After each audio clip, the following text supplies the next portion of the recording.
Bayramınız mübarək. Torpaq çərşənbəsi münasibəti ilə Apar komandası və müştərilərimiz yenə qarşı-qarşıya gələcək. Necə? Əlbəttə ki, yumurta döyüşü ilə. Qaliblər Apardan velosiped balansı hədiyyə qazanacaq.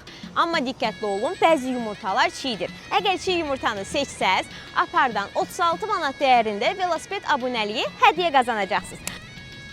Uduzdurdu bu dəfə. Burada qalacağım mən. Çox tez oldu elə. Uduzdu təəssüf ki. Qardaşım ya. Uduzdunuz. Mən uduzdum.